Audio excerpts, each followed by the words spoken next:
जी अस्सलाम वालेकुम। केफ 2 lecture mock discussion.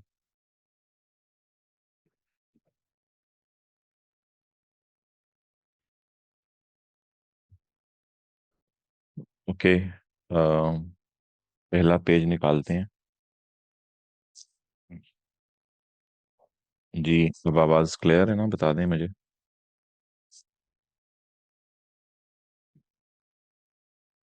जी, कोई बोल नहीं रहा।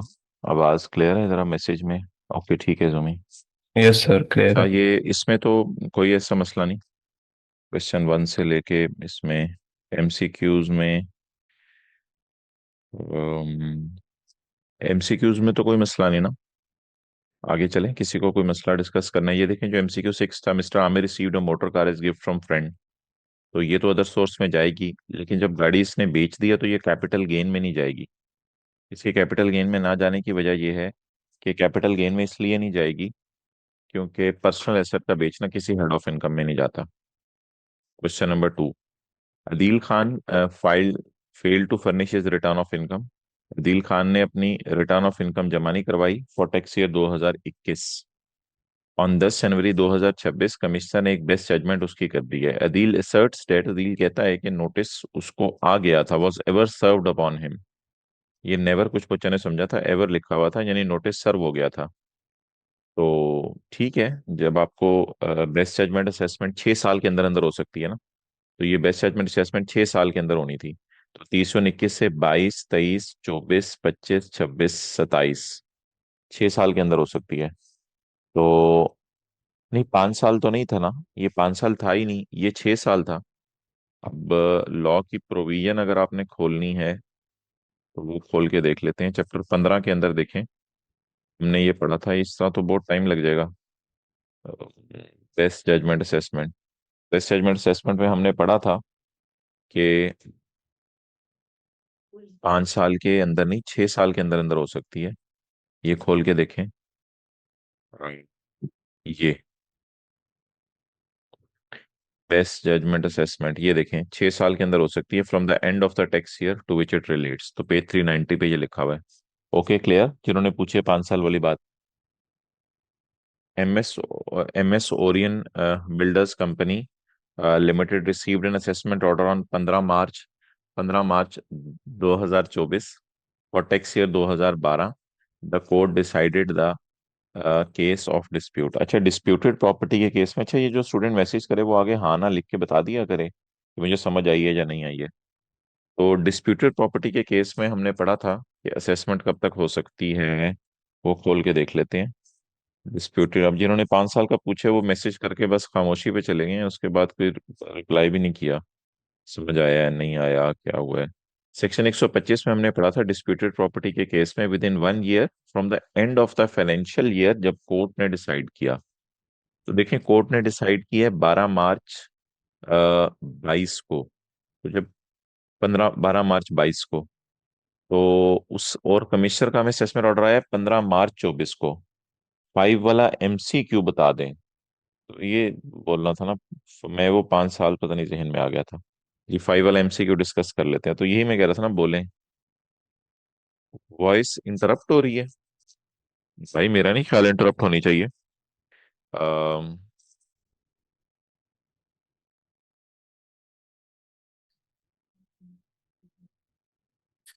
अ- अब मैंने चेंज किया है। अब मुझे कंफर्म कर दें, आवाज आ रही है? जी ओके। अच्छा, MS Orion builders company limited receive an assessment order 15 मार्च 24। अच्छा, डिस्प्यूटेड प्रॉपर्टी के केस में 12 मार्च 22 को, जिस वक्त आपका जो है वो हुआ है, तो 12 मार्च 22 के बाद फाइनेंशियल ईयर के एंड से आपने 1 साल गिनना है। तो फाइनेंशियल ईयर के एंड से 1 साल आपने गिनना है सेक्शन 125 के मुताबिक। तो फाइनेंशियल ईयर एंड होगा 30/जून 22, 30/जून 22 से 1 साल अंदर 30/जून 23, तो डेट्स वाई ये इनवैलिड है। Z technologies received an appellate order. इसने एक एपलेट ऑर्डर रिसीव किया ऑन 20 नवंबर 24, गेटिंग रिलीफ, जिसमें उसको रिलीफ मिला है ऑन 22 जनवरी। जी जी, रिकॉर्डिंग मिलेगी। On 22 January 2025 the commissioner issued an order giving effect to appellate decision. और कमिश्नर ने एक ऑर्डर दे दिया है जिसमें उसने, तो हमने ये पढ़ा था कि कोर्ट के फैसले में जहां आपको डायरेक्ट रिलीफ मिले तो कमिश्नर ने ऑर्डर कब तक इशू करना है, कोर्ट के फैसले में जब आपको डायरेक्ट रिलीफ मिले। तो ये हमने पढ़ा था बिल्कुल आखिरी सफे पे चैप्टर के सेक्शन 124। सेक्शन 124 में देखें पॉइंट नंबर 4 में, where direct relief is provided, तो कमिश्नर ने 2 महीने के अंदर असेसमेंट ऑर्डर देने हैं। अब 20 नवंबर 24 से 20 दिसंबर 24 और 20 जनवरी 25, तो 2 दिन लेट हो गया, तो ये भी ऑर्डर वैलिड नहीं था। अच्छा जी। जी नहीं, अदर देन मॉक नहीं होगी discussion. Commissioner subsequently revise that order and reduce the refund on the ground that it was erroneous. कौन सा क्वेश्चन किस टॉपिक से है, यही तो बता रहे हैं फरहान यार, अगर आप सही तरह सुन नहीं रहे तो मैं क्या करूं।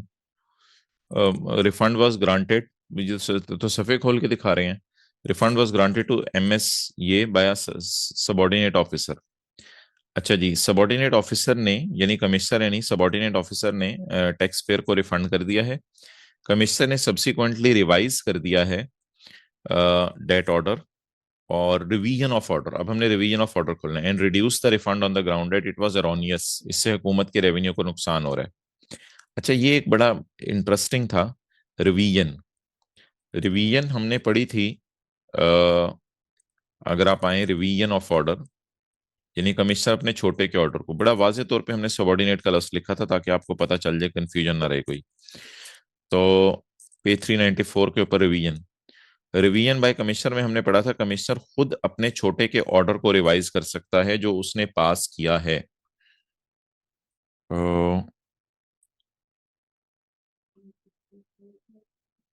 ओके, सॉरी भाई फरहान गनी, ये ना असल में मुझे इशू आइडेंटिफाई हो गया है, ये क्यों हो रहा था। मैं अब इस इशू को एड्रेस कर लेता हूँ। इस इशू को एड्रेस, शुक्रिया शुक्रिया भाई फरहान गनी भाई। वो असल में ना मैं स्क्रीन शो कर रहा था, लेकिन वो स्क्रीन इधर आपको शो नहीं हो रही थी।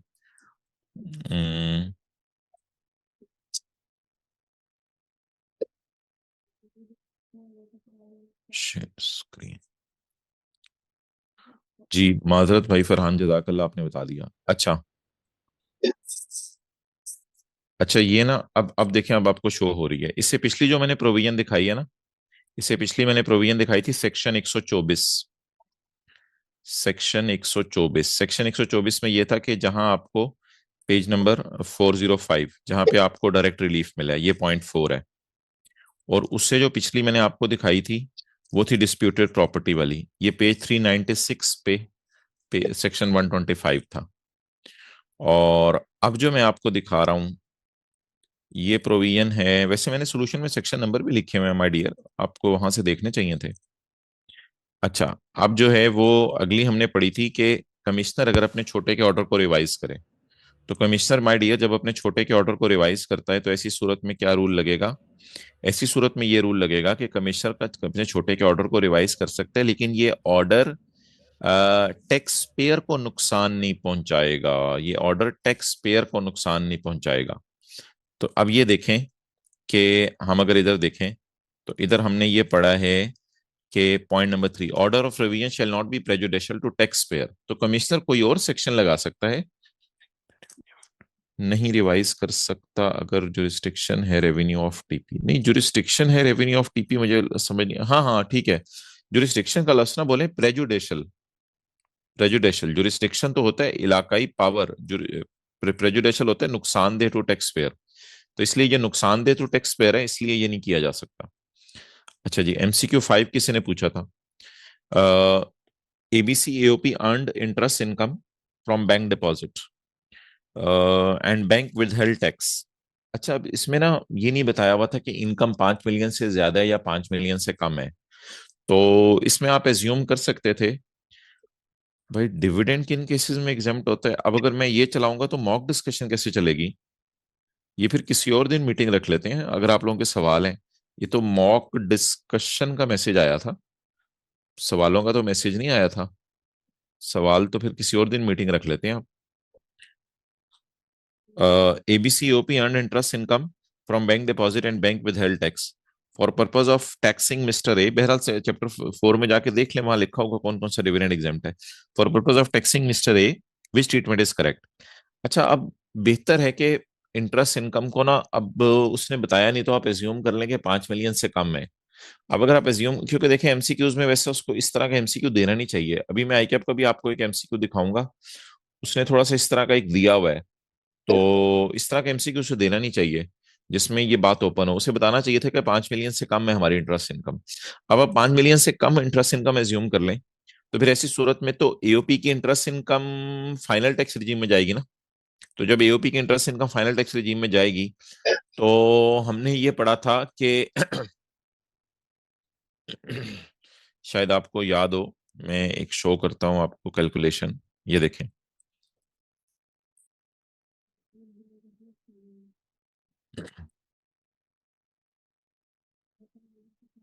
ये देखें, एओपी की मिसाल के तौर पे इनकम फ्रॉम बिजनेस है 10 मिलियन, और एओपी की डिविडेंड इनकम है 2 मिलियन। अब टोटल इनकम कितनी आ गई? टोटल इनकम, टोटल इनकम आ गई 12। अब इसमें से हम माइनस कर देंगे डिविडेंड इनकम, क्योंकि इसका सेपरेट रेट है, -2 मिलियन।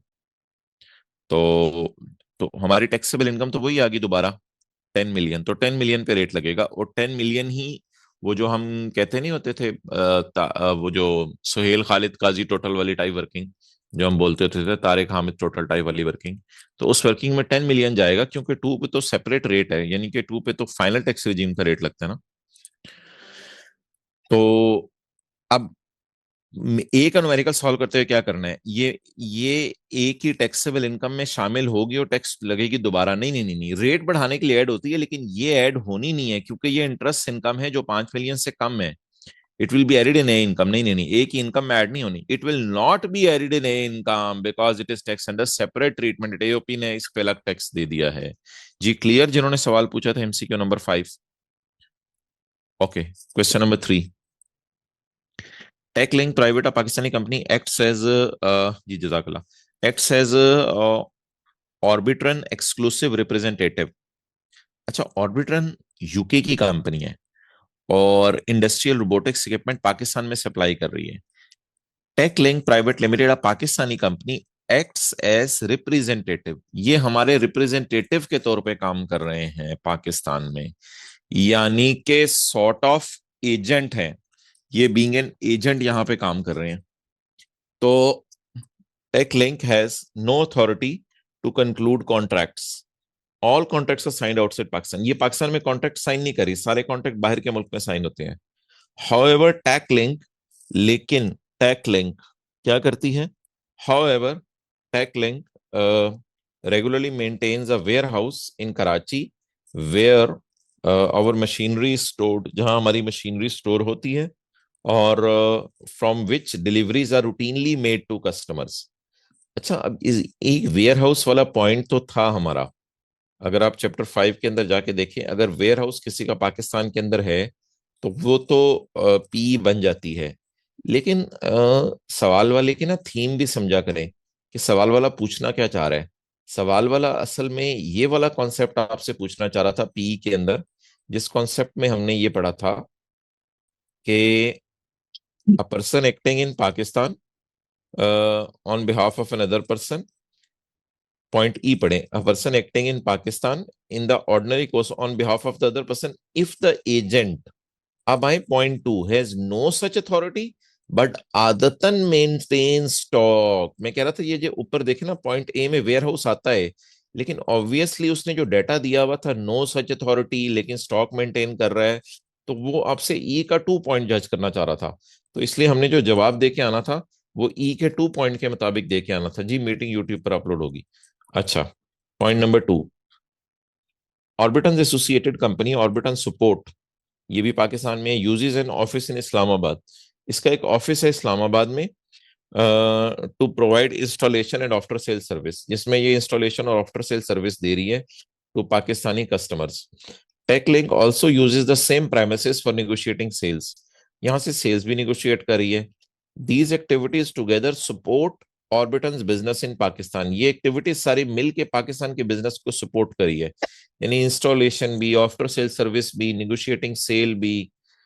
तो इसमें आप कह सकते हैं कि हमारा एक प्रॉपर प्लेस है पाकिस्तान में, इसको जिसको आप पॉइंट ए में कह सकते हैं प्रेमिसेस फॉर सॉलिसिटिंग ऑर्डर्स, यानी यहाँ ऑर्डर लिए जा रहे हैं।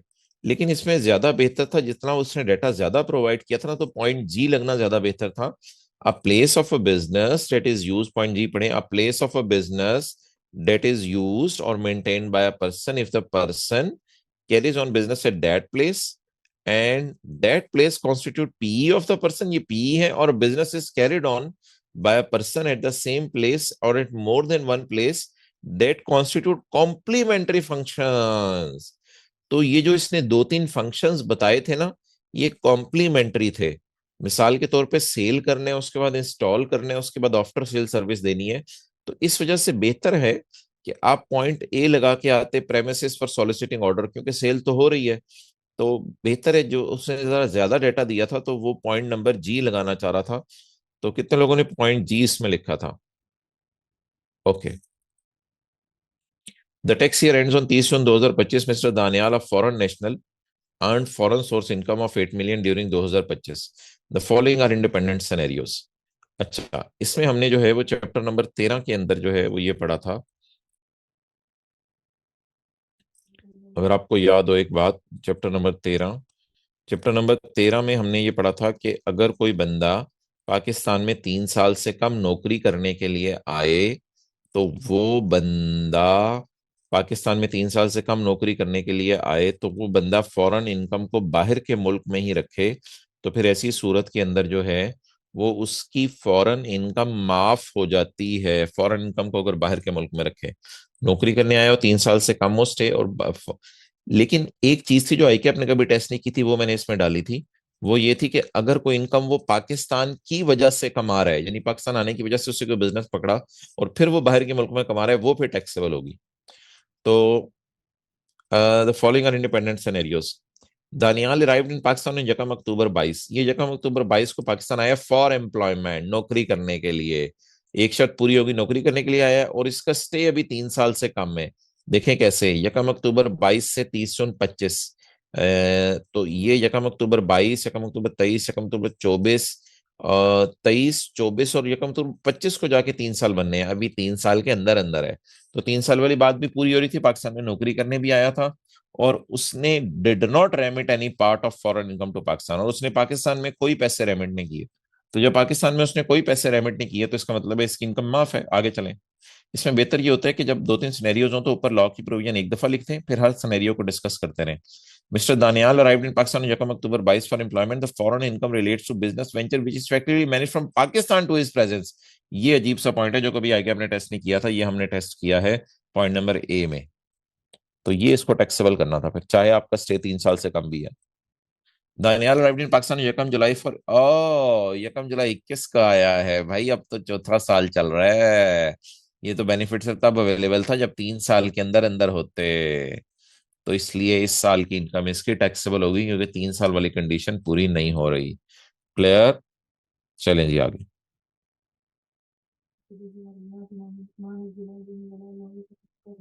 चलें, कोई क्लियर नहीं बोल रहा, हम आगे चलते हैं।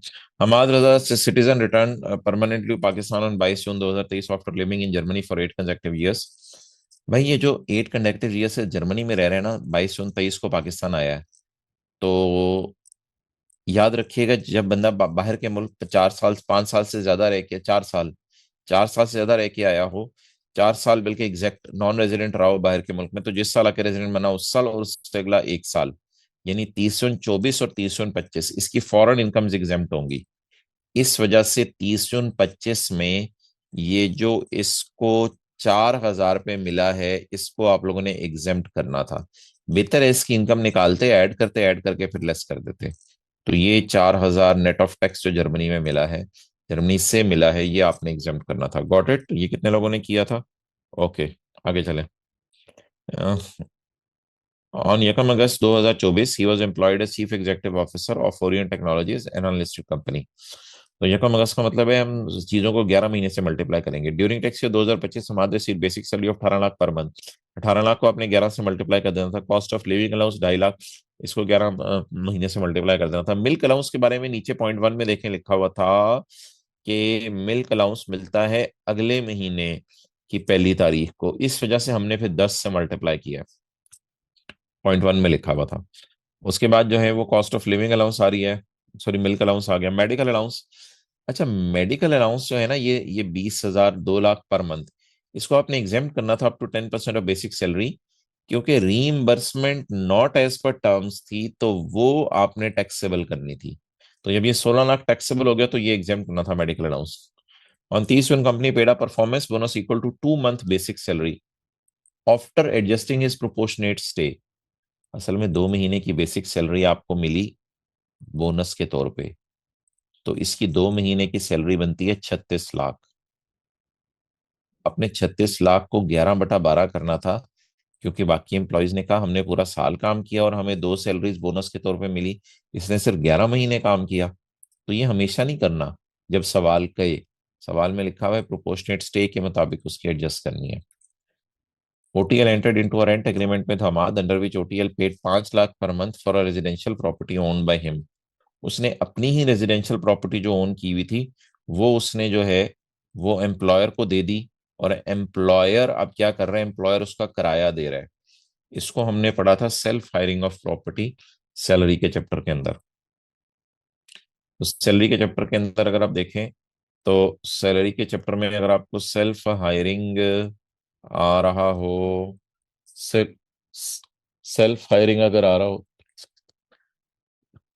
Self hiring of property, page number 10,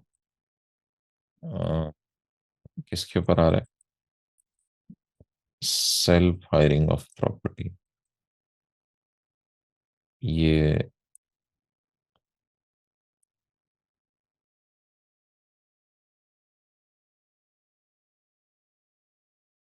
page 109। इसमें ये देखें, ये हमने पढ़ा था कि अगर एम्प्लॉय या उसके स्पाउस अपना ही घर किराए पे दे दे तो rent actually received by employ will be added in income property. Rent actually received add करना है, और 45% ऑफ बेसिस सैलरी या fair market rent whichever is higher भी ऐड करना है। तो अब देखें, एक्चुअली उसको रेंट मिला है 5 लाख। ये 5 लाख आपके चला जाना था इनकम फ्रॉम प्रॉपर्टी के अंदर। For residential property Hammad was allowed to occupy the same property as rent free accommodation. Hammad को ये भी इजाजत थी वही कि इस प्रॉपर्टी को इस्तेमाल भी करें। The fair market rental of property was 6 lakh. अब 6,20,000 और 45,000 ऑफ, लेकिन 6,20,000 को आपने 11 से मल्टीप्लाई करना था, क्योंकि 11 महीने नौकरी की है, क्योंकि बेसिक सैलरी तो ऑलरेडी 11 महीने पे पड़ी हुई है। तो 45% बेसिक सैलरी से मल्टीप्लाई कर देना था। During the year OTL also paid utilities of 15 lakh relating to his this residence. तो यूटिलिटीज पे की हैं, ये तो फिर आपकी इनकम में नॉर्मल तरीके से ऐड होनी चाहिए, लेकिन हमाद ने उसमें से 2,40,000 रिम्बर्स कर दी, तो इसको नेट कर देना चाहिए था। यानी ये रीइंबर्समेंट पर्सनल थी ना, पर्सनल पेमेंट है, तो पर्सनल पेमेंट में जो हमाद ने दे दिया वो तो फिर 15 लाख माइनस 16,40,000 ऐड कर देना था। क्लियर। और यकम सितंबर 2024 को OTL provided Hamad with a company maintain car having a fair value. भाई गाड़ी की फेयर वैल्यू तब देखनी होती है जब लीज पे ली, तो एम्प्लॉयर ने तो 17,500 की ली, इसको लेना था। और यकम सितंबर की वजह से कोई सितंबर 10/12 भी करना था। और गाड़ी 70% बिजनेस में यूज हुई थी, 30% पर्सनल में, तो इसलिए आप लोगों ने करना था 17,500 इंटू 5%, क्योंकि गाड़ी थोड़ी सी बिजनेस में थोड़ी सी घर में, इंटू 5% इंटू 10/12। फ्यूल में फिर आपको 70/30 करना चाहिए था, क्योंकि फ्यूल उसकी जात के लिए जो इस्तेमाल हुआ है वो 30% है, तो 3 मिलियन का 30% सैलरी में ऐड होना था। यकम अक्टूबर को हमाद ने एक लोन लिया है of 12 million from OTL at 4% per annum.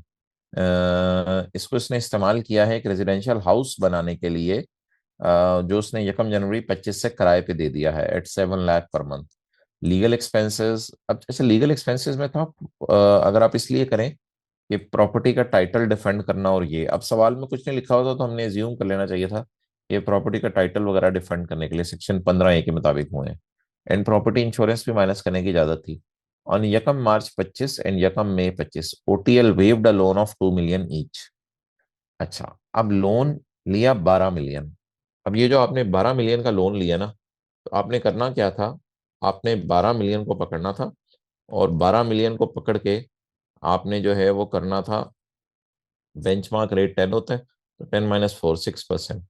12 million into 6%, अक्टूबर नवंबर दिसंबर जनवरी फरवरी, 5 महीने, इंटू 5/12 प्लस, फिर आपने पकड़ना था 2 मिलियन माफ हो गया तो 10 मिलियन इंटू 6% इंटू 5/12। नो, मार्च अप्रैल सिर्फ, इंटू 2/12। फिर 2 मिलियन आपको माफ हो गया, तो फिर 2 मिलियन माफ हो गया तो लोन बच गया 8 मिलियन, 8 इंटू 6% इंटू मई जून 2/12। ये आपका इंटरेस्ट बेनिफिट निकलाना था, और प्रिंसिपल का बेनिफिट आपने ऐड कर देना था। 2 मिलियन आपको दो दफा माफ हुए, तो 2 मिलियन इंटू 2, 4 मिलियन प्रिंसिपल का बेनिफिट था, वो आप लोगों ने जो है वो ऐड कर देना था। डन जी। लेकिन इनकम फ्रॉम प्रॉपर्टी में जो आपने माइनस करनी थी फिगर, वो मेरे भाई थोड़ी डिफरेंट फिगर माइनस करनी थी। इनकम प्रॉपर्टी में आपने क्या माइनस करना था, इनकम फ्रॉम प्रॉपर्टी में आपने पूरा 10% माइनस करना था। क्योंकि हमने सैलरी के चैप्टर में पढ़ा था कि अगर आप इस लोन को इस्तेमाल करें किसी हेड ऑफ इनकम की इनकम कमाने के लिए, तो फिर ऐसी सूरत में उस हेड में आपको पूरा बेंचमार्क रेट माइनस करने की इजाजत है। ये शायद आपको याद हो, हमने जो है वो पढ़ा था, पूरा बेंचमार्क रेट माइनस करने की इजाजत है पॉइंट नंबर 8 में। ये पॉइंट नंबर 8, पेज नंबर 106। तो अब पूरा बेंचमार्क रेट, ये सवाल भी किया हुआ है हमने क्लास में, तो पूरा बेंचमार्क रेट जो माइनस करना था, उसमें जरा ध्यान रखना था कि लोन 12 मिलियन था। 12 मिलियन जब प्रॉपर्टी में माइनस करना था खर्चे के तौर पे, लेकिन मैंने कहा था इंटरेस्ट से तब से माइनस किया करें जब से प्रॉपर्टी किराए पे दी है, तो वो यकम जनवरी। 12 मिलियन इंटू 10% इंटू जनवरी फरवरी, बस 2 महीने, इंटू जनवरी फरवरी, 2/12, जमा 10 मिलियन उसी तरह इंटू 10% इंटू 2/12, 2/12 फिर मार्च अप्रैल, और फिर मई जून का 8 इंटू 10% इंटू 2/12। Okay, clear. तो ये प्रॉपर्टी में आपने खर्चे के तौर पे माइनस कर देना था। आगे चलेंगे। यकम December under an employ share scheme Hamad was issued 60,000 shares of OTL at rupees 90 per share when the fair market value of shares was 160 per share. Sir, loan को हम as per terms of employment भी तो assume कर, loan में तो ऐसा कुछ है ही नहीं as per term not as per term का तस्वुर। वो सिर्फ मेडिकल फैसिलिटी और रीइंबर्समेंट में है एज पर टर्म्स और not as per terms. Loan में तो इससे फर्क क्या पड़ता है as per term not as per term से। ये 10% 106, मैंने कोई गलत फिगर लिखी थी। Loan as per term exempt नहीं होता, नहीं बिल्कुल भी नहीं। ये तो किसी ने गलत कॉन्सेप्ट बताया आपको। अच्छा जी, आगे चलें। पॉइंट नंबर 5, लोन का तो पूरी किताब में कहीं नहीं लिखा हुआ as per term not as per terms. Point number 5, on यकम दिसंबर 2024, बस एक जगह ये लिखा हुआ था कि लोन इतनी अमाउंट से कम हो तो फिर उसका इंटरेस्ट ऐड नहीं होगा। वो अमाउंट पता नहीं क्या थी, 10 लाख थी, कितनी थी, 1 मिलियन थी शायद। अच्छा, ऑन यकम December under an employ share scheme Hamad was issued 60,000 shares, जो उसने खरीदे हैं 90 पर शेयर की, जब उनकी फेयर वैल्यू थी 160 पर शेयर। तो फेयर वैल्यू को तो आप इग्नोर करें ना, अभी, क्योंकि रिस्ट्रिक्शन लगी हुई है, share were subject to restriction, they could not be transfer till 31 May. तो यकम दिसंबर को मुझे शेयर मिले हैं, 31 मई 25 तक मैं उनको ट्रांसफर कर सकता हूँ, तो उससे पहले नहीं। तो 31 मई 25 को रिस्ट्रिक्शन रिलीज होगी। ओहो, उस रिस्ट्रिक्शन रिलीज होने से 15 दिन पहले ही शेयर 25,000 बेच दिए, 1,01,75 पर शेयर के। क्यों? रिस्ट्रिक्शन लगी भी थी, उसके बावजूद भी उसने बेच दिए। तो हमने ये पढ़ा था एम्प्लॉय शेयर स्कीम के अंदर कि अगर आप रिस्ट्रिक्शन रिलीज होने से पहले शेयर्स को बेच दें, तो वो शेयर्स का बेचना कैपिटल गेन में नहीं जाता, वो शेयर्स का बेचना सैलरी में जाता है। अगर आप ये देखें एम्प्लॉय शेयर स्कीम का दूसरा सफा, पेज 112, तो यहाँ पे पॉइंट 3 में दूसरे में लिखा हुआ है, however if employ disposes of the shares, ये वाला मैं पढ़ा हूँ, dispose of the shares before getting the free ride, the salary shall include the fair value। तो आपने सैलरी में फेयर वैल्यू डाल ली थी, तो अब हम क्या करेंगे माय डियर, इसका हम पकड़ेंगे number of shares. Number of shares कितने आ रहे हैं, नंबर ऑफ शेयर आपके आ रहे हैं, अल्लाह आपका भला करे, जो आपने रिस्ट्रिक्शन रिलीज होने से पहले बेचे हैं, 25,000। 25,000 इंटू 175 इनकी fair value minus amount paid by employ to employer is 90। ये आपने ले जाना था इनकम फ्रॉम सैलरी में। फिर मार्केट वाले ने 31 मई 2025 और 180, हाँ हाँ, ये रिस्ट्रिक्शन रिलीज होगी, 160 को तो इग्नोर करना था, रिस्ट्रिक्शन रिलीज हो गई। अब जो बाकी शेयर बचे हैं, 60,000 minus 25,000, 35,000।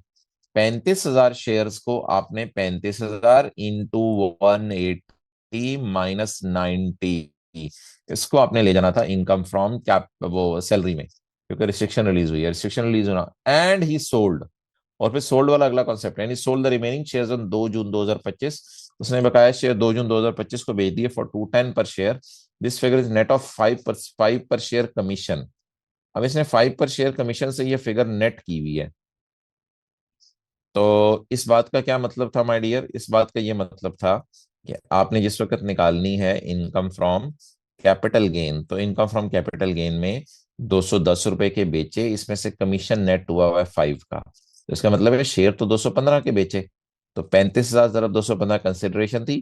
Cost is sum of cost of share plus cost of right plus income from salary. तो कॉस्ट ऑफ शेयर थी, वो तो हमें पता है।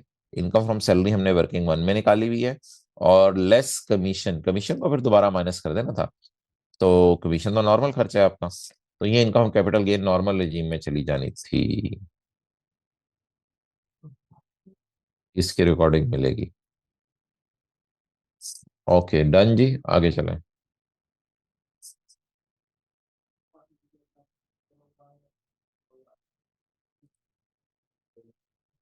प्रोविडेंट फंड की एडजस्टमेंट है, ये आसान है। 0.8, 0.8 को मैंने आपको बता दिया, आपने इसकी इनकम रिवर्स वर्किंग करके 100% निकालनी थी, लेकिन इसकी इनकम को आपने एग्जाम करना था। और बोनस डिविडेंड ना, बोनस शेयर्स होते हैं, बोनस शेयर्स मिलना, इसको 15 15 लाख को आपने ऐड करके लेस करना था। अच्छा इसमें ना एक छोटी सी समझ लें, कुछ बच्चों ने की होगी, ही अर्नड। अर्न का मतलब मैंने बताया था ग्रॉस होता है, नेट ऑफ टैक्स नहीं।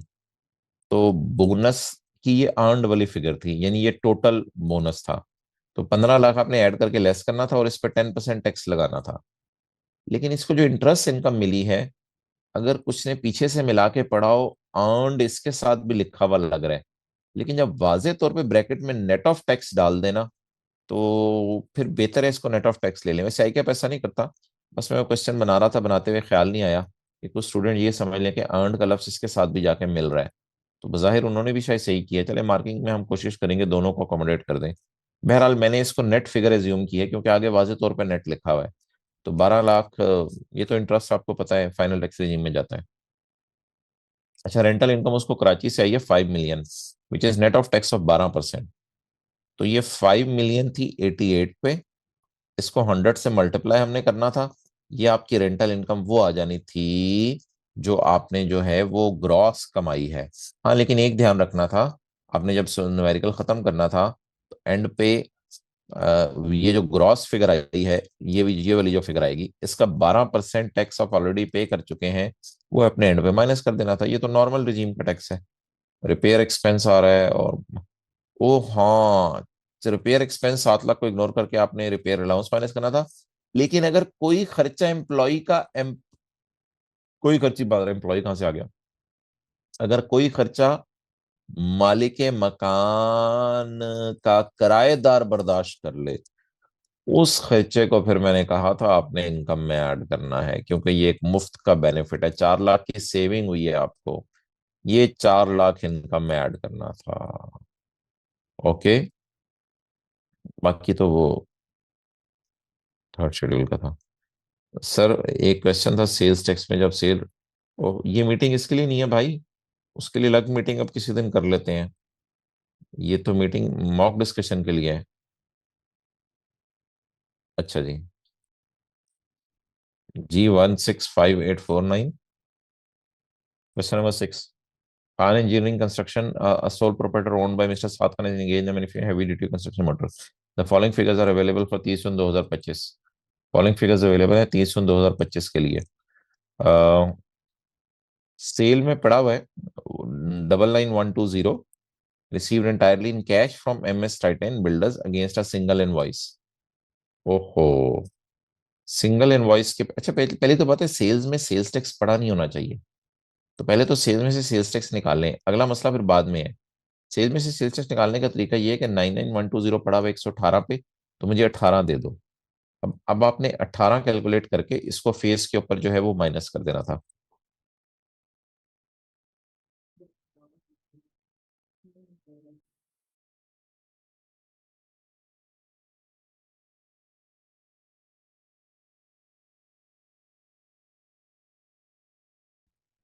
अच्छा जी, तो ये देखें, सबसे पहले तो बात है सेल्स में सेल्स टैक्स पड़ा नहीं होना चाहिए। तो हमने ये वाली फिगर निकाल दी 15,120। आगे चले।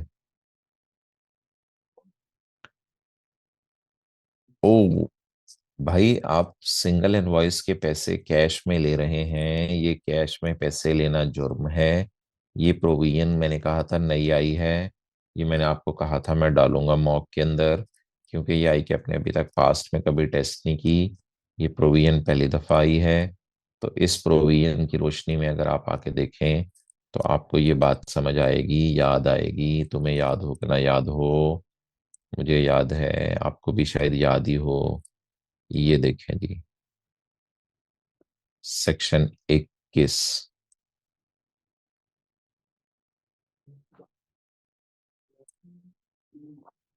ओहो, वो पेज हमारा किधर चला गया है? पेज कौन सा है? 150।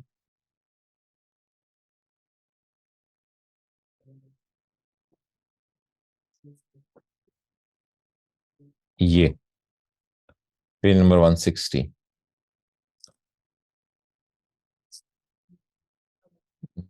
ये नहीं, पेज नंबर 160। पेज कौन सा है? 590, 159 होगा फिर। नहीं, बिजनेस का पेज है ना।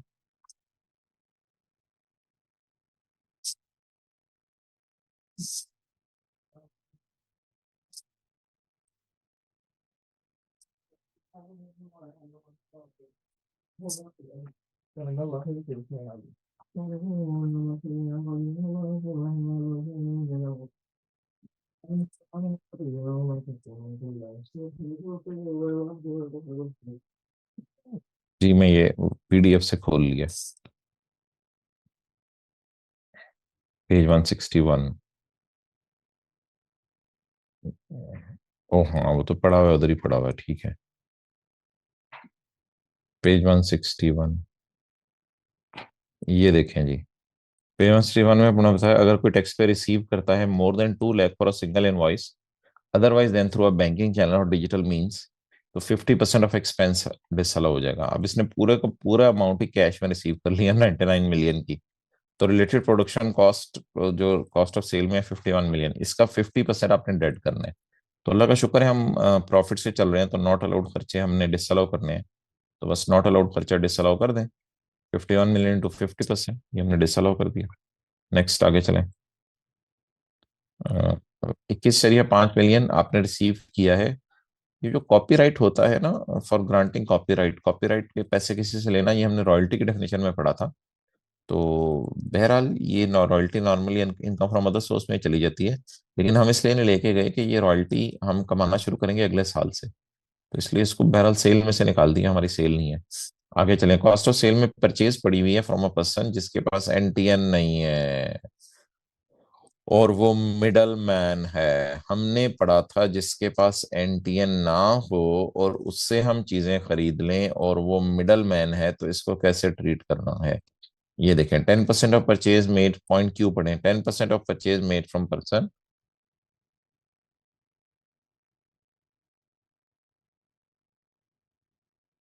10% of purchase made from person who do not hold NTN, जिसके पास एनटीएन नहीं है। अब ये ऊपर नीचे नहीं हो रहा, यहां से पढ़ ले। ये 10% of purchase made from person who do not have NTN will not be allowed as deduction. However, this rule does not apply to agriculture produce, जो कि आप ग्रोअर्स से लें। It only applies when purchases are made through a middle man, ये सिर्फ तब लगेंगे जब आप मिडल मैन से परचेजेस करें। तो इस वजह से इसका 10% डिसअलाउ कर देना था। परचेजेस में 110 मिलियन पड़ा हुआ है, 110 मिलियन का 10% हमने डिसअलाउ कर दिया। डन जी। ओके, आगे चलें।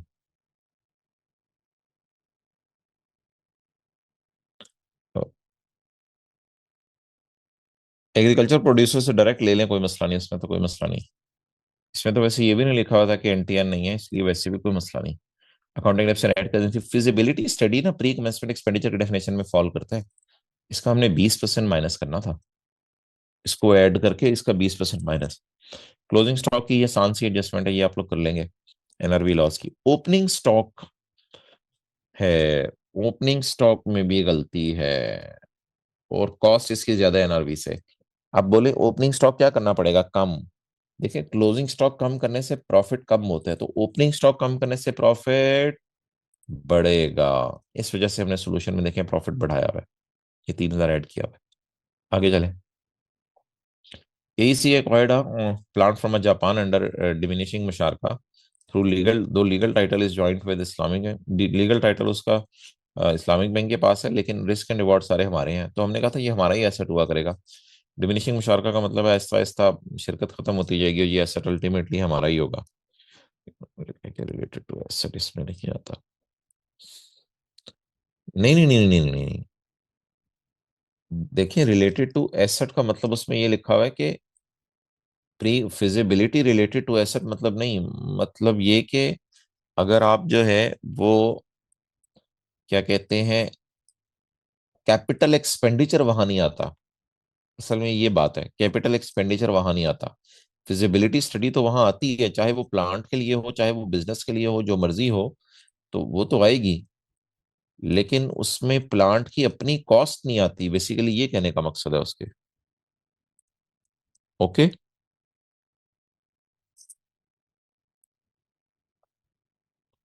अच्छा जी। The accountant capitalised FOB 260। Accountant ने 260 मिलियन कैपिटलाइज किया, ये तो कॉस्ट थी एसेट की। ये फ्री ऑन बोर्ड एक टर्म यूज होती है जब बाहर के मुल्क से चीजें आए। 260 मिलियन इसकी कॉस्ट है, फ्रेट एंड इंश्योर। अकाउंटेंट ने क्या कैपिटलाइज किया, हमें इससे कोई कंसर्न नहीं है। हमने उसमें से काम की चीजें चुननी है। अगर अकाउंटेंट ने एक्सपेंस में डाला होता तो हम उसको उल्टाते। अभी अकाउंटेंट ने कैपिटलाइज किया तो उल्टाने की जरूरत नहीं है। अकाउंटेंट ने जो मर्जी कैपिटलाइज किया वो करता रहे। हाँ, अगर अकाउंटिंग डेप्शन का रेट देके अकाउंटिंग डेप्शन हमें निकलवाता और वो उल्टवाता, वो फिर और बात थी। अकाउंटिंग डेप्शन उसने ऊपर दे दी हुई है, अब हमें इससे कंसर्न नहीं, अकाउंटेंट ने कैपिटलाइज किया है। अगर लिखा होता है अकाउंटेंट ने एडमिन एक्सपेंसिव में डाला है, फिर हम सबको जमा करके जरूर उल्टाते। अभी कैपिटलाइज करने से हमें कोई फर्क नहीं पड़ेगा। हम बस अपनी कॉस्ट के लिए चीजें ढूंढते हैं। 260 मिलियन कॉस्ट में ऐड होगा हमारी, प्रोविडेंट इंश्योरेंस कॉस्ट में ऐड होगा, कस्टम ड्यूटी ऐड होगी, इंस्टॉलेशन ऐड होगी, कंस्ट्रक्शन ऑफ प्रोटोटाइप्स। देखिए, construction of prototypes feasibility study में आता है, ये भी फिजिबिलिटी स्टडी की डेफिनेशन में है। तो इसलिए इस 14 मिलियन को आपने उल्टाना नहीं था, पिछले 14 मिलियन को तो उल्टाना भी था क्योंकि वो खर्चों में पड़ा हुआ है। इस 14 मिलियन की डायरेक्ट आपने 20% कैलकुलेशन करनी थी, और वो हमने यहाँ की हुई है। डायरेक्ट 14 मिलियन का 20% माइनस कर देना था, क्योंकि प्री कमेंसमेंट एक्सपेंडिचर को हमने पढ़ा हुआ है 20% से मल्टीप्लाई करते हैं। प्री प्रोडक्शन, प्रोडक्शन से पहले एक्सचेंज लॉस आया है, यानी कोई फॉरेन करेंसी में आपने लोन लिया, उस पर एक्सचेंज लॉस आया है। भाई, एक्सचेंज लॉस अकाउंटेंट ने जो मर्जी डाला हो, हमें इससे कंसर्न नहीं। एक्सचेंज लॉसेस को एसेट की कॉस्ट में हम टैक्स वाले ऐड लेस करते होते हैं, एक्सचेंज लॉस गेन को वो हम खुद निकाल लेंगे। अभी अकाउंटेंट का निकाला हुआ इग्नोर करें, क्योंकि हमें डाटा दिया हुआ है आगे। The plant was finance through a foreign loan of $7 million obtained at PKR 285 per US dollar, US dollar 0.5 million, 7 million से 0.5 वॉज रीपेड। लोन लिया कितना, 7, वापस कितना किया, 0.5, कितना वापस करना है, 6.5। मैंने कहा था रीपेमेंट को पकड़ा करेंगे। इनफ्लो के वक्त रेट है 285, आउटफ्लो के वक्त रेट है 295। तो 0.5 million into 10 is my exchange loss. इसको एसेट की कॉस्ट में हमने सोल्यूशन में ऐड किया हुआ है। दूसरा, रिफंडेबल सेल्स टैक्स 5 मिलियन का और इनकम टैक्स 15 मिलियन का। ये गलती से इंपोर्ट स्टेज पे हमने एडमिन में डाल दी है, तो एडमिन से उल्टाकर, बस उल्टाना ही है, एसेट के कॉस्ट में तो नहीं ऐड करना। लेकिन एंड पे ये एडवांस टैक्स न्यूमेरिकल के फेस पे माइनस कर दीजिएगा। ये हमने किया होगा जरूर। जरूर हाँ, ये किया हुआ है। आगे चलें। गवर्नमेंट कैपिटल सब्सिडी, यानी कैपिटल सब्सिडी से मुराद है कि प्लांट के लिए of 25 million was received before commencement of commercial production, रकम फरवरी 25। गवर्नमेंट से सब्सिडी मिली है। अब कुछ नहीं लिखा हुआ, तो सब्सिडी को क्या एज्यूम करेंगे? मैंने कहा था एग्जेम्प्ट एज्यूम करेंगे, एग्जेम्प्ट एज्यूम करेंगे। अब करना क्या है? पहले तो नेट से शुरू करेंगे। नेट से शुरू करने का मतलब ये है कि देखिए, मैंने नेट से शुरू किया था। हम कॉस्ट से नेट करते होते थे, लेकिन मैंने जरा एंड पे आके माइनस कर दिया। बस 2,60,000 के आगे भी नेट कर सकते थे। नेट से शुरू करेंगे। और अब सब्सिडी को ऐड नहीं करेंगे, अगर टैक्सेबल होता तो ऐड करते। तो ये कॉन्सेप्ट समझाया था, शायद आपको याद हो। और बाकी फिर प्लांट की cost, tax exception excluding plant, बाकी एसेट्स की आ रही है 105 मिलियन। वो जो, पहले तो इस प्लांट को कर लेना। इस प्लांट का क्या करना है? इस प्लांट की कॉस्ट है 330,000, ये जो हमने निकाली हुई है। इस 330,000 पे इनिशियल अलाउंस निकालें, और फिर नॉर्मल डेप्रिसिएशन निकालें, और डेप्रिसिएशन को 70/30 कर दें। उसके बाद आगे चले। उसके बाद आगे जब हम आए इधर, tax amortisation and depreciation of all assets, तो उसमें जो है वो प्लांट पर इनिशियल अलाउंस आया हुआ है, प्लांट पे टैक्स एक्सेप्शन आई हुई है। अदर एसेट एक्सेप्शन सवाल में गिवन है, वो दी हुई है। और आगे कोई सॉफ्टवेयर होगा तो उसको देख लेंगे। On 10 March, a hydraulic machine and a building, each acquired at a cost of 40 million पिछला साल, were completely destroyed. On the date of destruction, जिस दिन वो डिस्ट्रॉय हुए, the fair value of each asset was 35 million। अच्छा, एक बार याद रखिएगा, हमने पढ़ा था जब कोई चीज़ डिस्ट्रॉय हो जाए तो उसकी फेयर वैल्यू नहीं लेनी होती, और फेयर वैल्यू और consideration whichever is higher नहीं लेनी होती, बल्कि उसके एक्चुअल जो पैसे बेच के आए हैं वो लेने हैं। तो इसलिए एक्चुअल पैसे जो बेच के आए हैं वो 55 प्लस 8.5 आए हैं। ये थी हमारी असल में कॉन्सिडरेशन। और एक टेबल बनाया था हमने क्लास में, वो फिर मैंने इधर बनाया था, कि हमें दोनों चीजें बेच के पैसे आए हैं 63,500। ये हमारी कंसिडरेशन है। कंसिडरेशन इन दोनों में से हायर नहीं लेनी। ये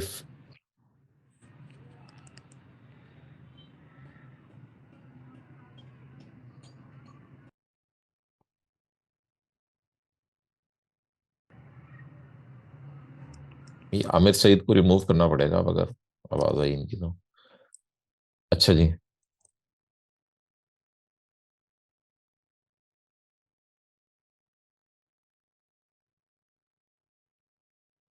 ओके। तो हाँ, क्योंकि दोनों की कंसिडरेशन अलग अलग हमें गिवन नहीं है, तो 63,500 में दोनों बेचे हैं। तो 63,500 divided by 70 multiplied by fair values के बेस पे पोर्शन कर लें, कंसिडरेशन निकाल लें। दोनों की डब्ल्यू तो नीचे निकालनी आसान थी, दोनों की डेट ऑफ परचेज दी हुई थी, डब्ल्यू निकालनी थी। तो एक का गेन आ गया, ये ऐड कर देना था, दूसरे का लॉस आ गया, ये माइनस कर देना था। अच्छा, accounting charge in admin is, ये अकाउंटिंग ना लॉस होना चाहिए था, मादरत लिखा नहीं गया। लेकिन एडमिन में पड़ा हुआ, इस वजह से आपने उल्टा दिया होगा, कोई मसला नहीं, ये थोड़ी सी एरर हो गई थी। बाकी खान के कैपिटल अकाउंट में पैसे आए हैं, ये तो नहीं, नहीं भाई, ये तो बिजनेस का ओनर है, तो ये तो बिजनेस का खर्चा नहीं है। बाकी सैलरीज है 32,000 से ऊपर है, ये डिसल होगी। 22 मिलियन सॉफ्टवेयर ऐड करके इसकी अमोर्टाइजेशन आपने माइनस कर देनी थी। बैड डेट की अमाउंट नहीं दी हुई थी, तो बैड डेट की रिकवरी 11 मिलियन है, तो यही बैड डेट की अमाउंट भी होगी। बाकी जहां तक फेस का ताल्लुक है, तो फॉरेन स्पेकुलेशन बिजनेस आ रहा है। तो ये आपने वो आगे तरतीब आप लोगों को पता है, कि डेप्रिसिएशन को आप लोगों ने लिफाफे में डाल के अलग रखा हुआ है, वो मैंने लिफाफे में डाल के सारी डेप्शन को अलग रखा हुआ था। तो अपने तरतीब में क्या करना था? पहले जो है वो आपने माइनस करना था पुराने साल का लॉस। फिर पुराने साल का लॉस जब आपने माइनस कर देना था, speculation loss, non speculation loss, पुराने साल का लॉस। फिर उसके बाद आपने माइनस करनी थी करंट ईयर की डेप्रिसिएशन, ये वाली। और फिर उसके बाद आपने माइनस करनी थी पुराने साल की डेप्रिसिएशन, ये वाली। तो ये तरतीब से माइनस होनी थी, लेकिन जाहिर बात है अमीर का न्यूमेरिकल था, क्योंकि ये फिगर जो है वो 10 मिलियन से ज्यादा थी। ये देखें, ये फिगर जो है वो 10 मिलियन से ज्यादा है। क्योंकि ये फिगर 10 मिलियन से ज्यादा है, इसलिए फिर लोअर ऑफ करके हमने माइनस करना था। और फिर इस डेप्शन को कैरी फॉरवर्ड भी करना था, 62,000 और 59,604 के डिफरेंस से ये डेप्शन कैरी फॉरवर्ड भी होनी थी। ओके। इसके बाद फिर मैंने आपको बताया था कि अगर पाकिस्तान का मरीज है, पाकिस्तान के लॉसेज हैं, तो वो फॉरेन इनकम में से माइनस हो सकते हैं, ये हमने माइनस कर देने थे। और ये लॉस ऑलरेडी डेड हो चुका था। हाँ, मिनिमम टैक्स भी था ब्रॉड फॉरवर्ड। अच्छा, सेल में ना दो मसले थे। मिनिमम टैक्स निकालते हुए सेल में ये फिगर गलत नहीं थी, इस फिगर का सेल्स टैक्स गलत पड़ा हुआ था, और ये फिगर तो सेल थी ही नहीं 21.5। तो मिनिमम टैक्स निकालते हुए हमने ये दो एडजस्टमेंट, अच्छा मिनिमम टैक्स का मैंने फॉर्मेट बता दिया था। पहले नॉर्मल तरीके से टैक्स निकालें, फिर आप पुराना ब्रॉड फॉरवर्ड माइनस करें, फिर ये फिगर आ जाएगी। फिर एक पास पेपर का सवाल भी इसका कराया था, फिर मिनिमम टैक्स निकालें। ये मिनिमम टैक्स हमने कैसे निकाला है, हमने सेल पकड़ी है 920 मिलियन की, 920 मिलियन की सेल पकड़ के उसमें दो रेक्टिफिकेशंस की हैं, और फिर 1.25% लगा दिया है। अब हम देने आ रहे थे 26 मिलियन, गवर्नमेंट ने कहा कम से कम 11 तो दे दो, तो हम 26 ही देंगे। बाकी एंड पे जो जो टैक्सेस आपने जिंदगी में कहीं पे किए हैं वो माइनस कर लें। डन जी। चले आगे। बस कर दें, यहाँ क्या करना है, अब यही करते रहेंगे। क्वेश्चन 7। ओके, क्वेश्चन 7 में भाई कोई मसला? क्वेश्चन 7 में घुमन आज sole proprietor is registered on सीएसएक्स section 99। जे है जे has factory in Faisalabad, J allocated 20% factory area for residence of workers. Following information is available. Cell to customer examined, cell textile, cell export of. ये जो export to Malaysia थी ना, examined goods, इसको मैंने कहा था examined cell में डाला करें। अच्छा, इंपोर्ट्स में एक्सक्लूड थी कस्टम ड्यूटी, लेकिन हमने वीओएस की डेफिनेशन में पढ़ा था कि कस्टम ड्यूटी डाल के आपने सेल्स टैक्स निकालना है। Additional information. Sale to register customer include 80 units of products of alpha sold to register customer on 5 February at a price of 500 per unit. तो सेल में पड़े हुए हैं, ठीक है, कोई मसला नहीं, बट आफ्टर 3 डेज एक डिस्प्यूट अराइज हो गया, जिसकी वजह से 30% चीजें हमने 12 फरवरी को वापस। तो जब 30% चीजें वापस हो गई, तो 80 यूनिट्स इंटू 30% इंटू 500, इसको आपने सेल रिटर्न में डाल देना था। इसको आपने सेल रिटर्न में डाल देना था। तो 80 यूनिट इंटू 30% 500, ये आपने सेल रिटर्न में डाल देना था। आगे चलें।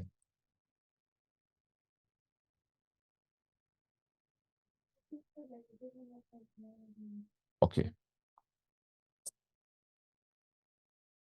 सेल आपकी 5,000 है, ये टैक्सेबल सेल्स रजिस्टर 5,000 वो आ रही है। अच्छा, reduce the price of remaining units by 80, और बाकी की प्राइस रिड्यूस हो गई, तो बाकी बचे कितने?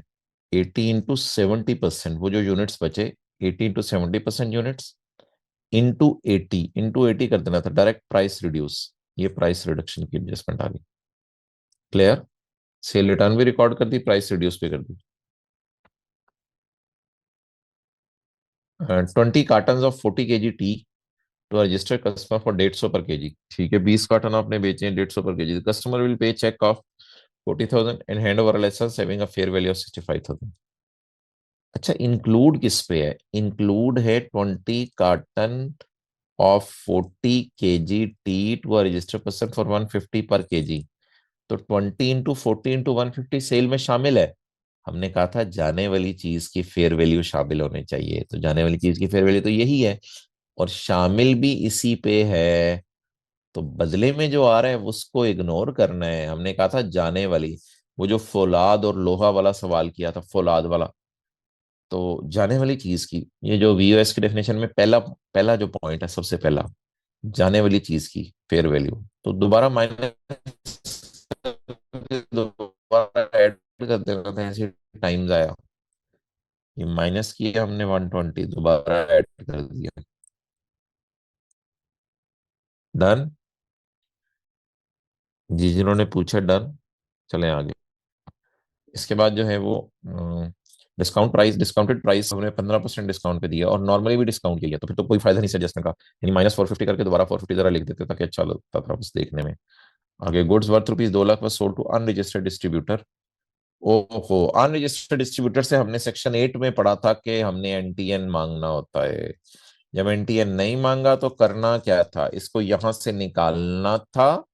इसका नाम मैंने बहुत बुरी सेल रखा था, और इस 200 को फेस पे भी अलग लेके जाना था, क्योंकि इसका इनपुट हमने डेड करना है।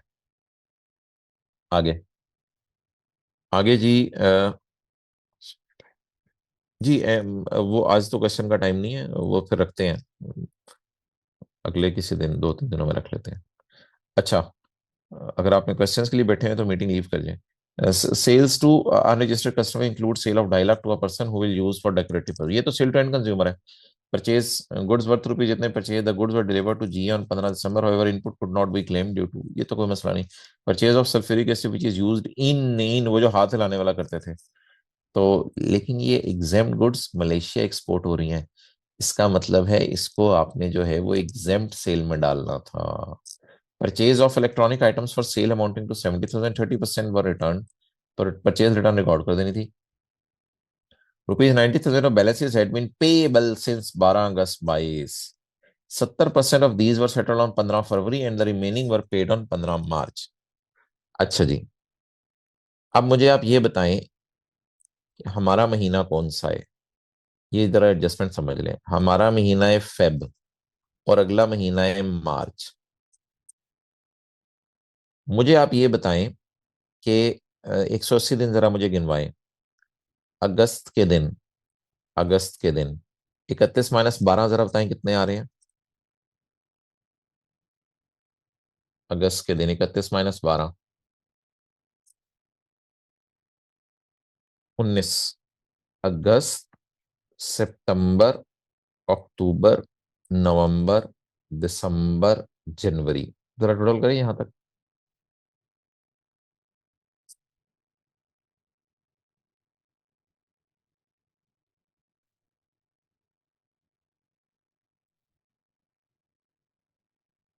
172, इसमें फिर 8 डेज और डालें। 8 फरवरी, 8 फरवरी को 180 दिन पूरे हो गए भाई। अब आप चाहे 90,000 का 70% यहां पे करें और 90,000 का 30% यहां पे करें, हमें इससे कोई कंसर्न नहीं है। जिस महीने आप मुजरिम साबित हो गए उसी महीने 90,000 को वर्किंग वन में लेस कर देना है। गॉट इट, ये समझ आ गया था। असल में अब फर्क नहीं पड़ता ना। अच्छा, अगर सवाल में लिखा होता थोड़ी सी पेमेंट 15 फरवरी को की है, थोड़ी सी 18 फरवरी को की है, थोड़ी सी पेमेंट 15 फरवरी को कर दी, थोड़ी सी 18 को कर दी, भाई इससे कोई फर्क नहीं पड़ता कि पेमेंट इस दिन करें या इस दिन करें। 180वां दिन कब पूरा हुआ है? 180वां दिन पूरा हुआ है फरवरी में। तो इसलिए जब 180वां दिन फरवरी में पूरा हुआ है तो फिर 180वें दिन की बेस पे डेड हो जाना था। आगे चलें। एक डेबिट नोट इशू किया सप्लायर ने, जिससे हमने परचेज की थी 8 लाख रुपए की। एक डेबिट नोट इशू किया सप्लायर ने, जिससे हमने परचेज की थी 8 लाख रुपए की। अच्छा, अब जो है वो परचेज अगर अपने 8 लाख रुपए की है, उसने डेबिट नोट इशू किया है, तो ठीक है, इसको सिनेरियो में देख लेंगे, आसान है ना। Machine acquired for, machine is use for only exempt sale and local sale as well as local sale, export के लिए यूज नहीं हो रही। अच्छा जी। और सेल्स टैक्स है बिजली। बिजली देखें, फैक्ट्री में इलेक्ट्रिसिटी तो फैक्ट्री, और फैक्ट्री के अंदर ही हमने मुलाजमीन को घर भी दिए हुए हैं। इस वजह से इसका 80% सिर्फ अलाउ करना था, ये एक थोड़ा सा टेक्निकल सा था। Construction material of 2 million has been purchased from during the month. 60% of the material was used for renovation of factory, ये डेड हो जाना था। In the remaining was sold। अच्छा, इसकी परचेज भी कहीं रिकॉर्ड नहीं हुई। पहले आपने 40% की परचेज रिकॉर्ड करनी थी और फिर सेल भी रिकॉर्ड करनी थी, 20% मार्कअप डाल के। Done, clear. 60% का तो डेड कर देना था ना, बाकी 40% को परचेज में भी डालना था क्योंकि इस महीने परचेज हुआ है और आगे सेल हुआ है, सेल में भी डालना था। ओके, चलें, शुक्रिया, डन। इसमें तो कोई मसला नहीं था ना। इसमें मेरे ख्याल से मैंने लॉ की प्रोविजंस भी लिखी होंगी, हाँ लिखी हुई हैं, तो वहां से भी आप देख सकते हैं। सर 20 कार्टन वाली एडजस्टमेंट में आपने 40,000 और 65,000 इसलिए इग्नोर की है कि वीओएस की डेफिनेशन पढ़े। वीओएस की डेफिनेशन में हमने पहला पॉइंट ये पढ़ा था कि जाने वाली चीज की फेयर वैल्यू देखनी है, आने वाली चीज की फेयर वैल्यू नहीं देखनी। अच्छा जी, alpha locally operated online market place, इसमें तो कोई मसला नहीं। क्वेश्चन 8 में है, किसी को तो पूछ ले। Question 9, alpha locally operated online market place, इसने क्या किया जी अब। फॉलोइंग ट्रांजैक्शन इन सितंबर 2015। बोल रहे हैं कोई लोग हैं मीटिंग में, जरा ये ठीक है, शारिक लेफ्ट की मीन्स है sale of goods within Pakistan amounting to 25 million out of C बता दें। सिनेरियो बेस्ड क्वेश्चन का स्टार्ट कैसे करें, क्लेमिंग अच्छे से की है बट स्टार्ट कैसे करें, सिर्फ ये एक क्वेश्चन है। मतलब ये कि सात सिनेरियो को लिखें और उसी के अंदर जो है वो क्या कहते हैं लॉ की प्रोविजन भी डिस्कस कर लें, या पहले लॉ की प्रोविजन लिख के फिर सिनेरियो का सोल्यूशन दे दें। वो तो हजारों सिनेरियो पे इस किताब में सवाल सॉल्व हुए हैं, आपने एक का भी सोल्यूशन नहीं देखा। In July 2017 QL sold certain taxable goods to unregistered wholesaler at wholesale price of 50 and collected further tax at 4%। ठीक है, in November the internal auditor pointed these goods at an actual sale price of 65। हाँ, तो हमने वो debit note issue कर दें आप, हमने कहा था कोई भी चीज आपने बेची है उसके बाद में प्राइस बढ़ानी हो तो डेबिट नोट इशू कर दें, इसमें क्या मसला है, आगे चलें। Alpha locally operated online market facilitated the following transactions in September. The sale of goods within Pakistan amounting to 25 million, out of which 15 million were। अच्छा, हमने पढ़ा था कि बैंकिंग चैनल में जो है वो 1% है और कैश ऑन डिलीवरी पे 2% है। अच्छा, इसी तरह डिजिटली जो डिलीवर और 154 ए जो सेक्शन है वो एक्सपोर्ट्स है। एक्सपोर्ट्स पे सेक्शन लगता ही नहीं, एक्सपोर्ट्स पे हमने बस लिख के आया था सेक्शन लगता ही नहीं, फिर कौन सा सेक्शन लगता है हमें उससे क्या। ये देखें बिजनेस के चैप्टर के अंदर हमने ये आखिरी लाइन पढ़ी थी कि अगर कोई चीजें एक्सपोर्ट हो जाएं सर्विसेज या गुड्स तो उन पर ये सेक्शन सिरे से लगता ही नहीं। किधर है डिजिटली जो चीजें गई थी,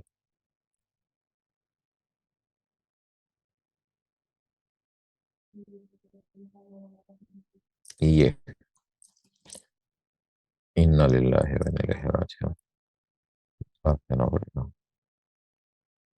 और ये जो टैक्स कटता है ना डिजिट, इन्ना लिल्लाह, ये जो टैक्स करता है ना डिजिटली, ये जो है वो फाइनल टैक्स रिजीम होता है, ये भी हमने पढ़ा था।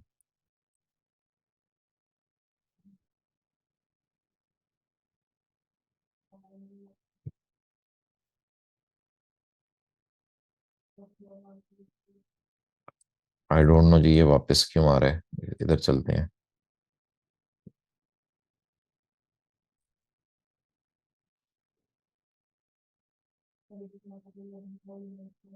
फाइनल टैक्स लगेगा डिजिटल मींस में, इन ब्रीफ देखें जो जो लिखा हुआ है, डिजिटल मींस और बैंकिंग चैनल में फाइनल टैक्स लगेगा और 2% लगेगा कैश ऑन डिलीवरी पे, और नीचे लिखा होता 154 और 154 ए पे सेक्शन नहीं लगता। Clear.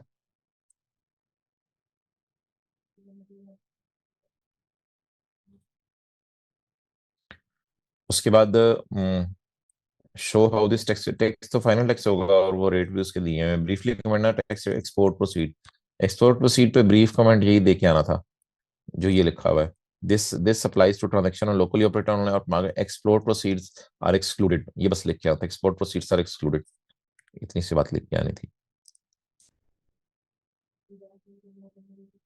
Future Trader Limited frequently transfer funds to suppliers through informal cash channels. Tax authorities apply a rule that amount transfer, हाँ ठीक है। CFO claim that this rule is violation Adam। ये कैनन ऑफ कन्वीनियंस कुछ हो रहा है, canon of convenience ये था कि आपने जो है वो कन्वीनियंट टाइम पे टैक्स पेयर से कलेक्ट करना है, यानी साल खत्म हो जाए तो उसके 3 महीने के अंदर अंदर टैक्स कलेक्ट करना है। और कैनन ऑफ कन्वीनियंस में टैक्स पेयर को कन्वीनियंस देनी है। कन्वीनियंस का मतलब ये नहीं कि उसे कैश की ट्रांजेक्शन अलाउ कर दो। तो कैनन ऑफ कन्वीनियंस की बस एक दो लाइनें लिखानी थी और कहना था ये कैनन ऑफ कन्वीनियंस नहीं है, क्योंकि उसमें हमने उसको टाइम देना होता है टैक्स पे करने के लिए, बस इस किस्म की चीज है।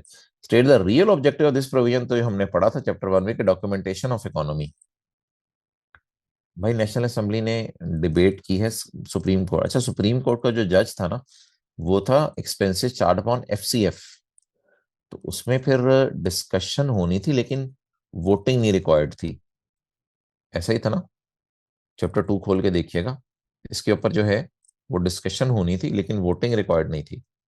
और जो अगला है develop reduces development grant, development grant कहीं वो नहीं है, क्या कहते हैं उसके अंदर एक्सपेंसेस चार्ट ऑन एफसीएफ में, तो ये अदर एक्सपेंसेस थे। तो अदर एक्सपेंसेस के केस में हमने पढ़ा था कि आप जो है वो डिस्कशन भी करें, मे रिड्यूस और इंक्रीज और डिमांड, ये तो कोई मसला ही नहीं, मे और may not agree to demand. अगला तो आसान था, आर्टिकल 83 पीएम ने साइन करने होते हैं। बाकी अगले में भी कोई ऐसा मसला नहीं था। ठीक है जी, क्लोज करें। अच्छा, किसी बच्चे ने पूछा था कि ये जो आई कैप के अपलोड हुए हैं ना एमसीक्यूज, तो इसमें एक दो एमसीक्यूज में मसला आ रहा है, तो उनका जवाब सुन लें। लास्ट जूम मीटिंग में उन्होंने पूछा था। तो ये जरा एमसीक्यू आप लोग 1 मिनट पढ़ लें, फिर मैं इसका जवाब देता हूँ। MCQ number 5। ये हमारी कोई किताब में नहीं है, ये कुछ तो मैंने टेस्ट में डाल दिए थे। ये जरा पढ़ें एमसीक्यू भाई, प्रोविजन लिख के अपनी वर्डिंग में तो, मतलब प्रोविजन में लिख के फिर सिनेरियो को प्रोविजन से लिंक करना है, अपनी वर्डिंग की तो गुंजाइश नहीं है।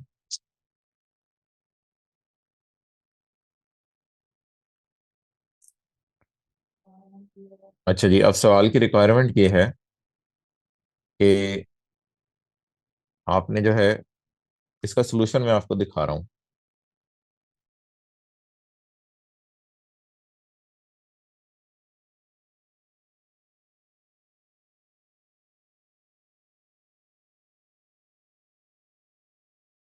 अच्छा भाई, जिन्होंने सवाल पूछा हुआ था इसका देखो भाई, ये जो है ना, क्या कहते हैं,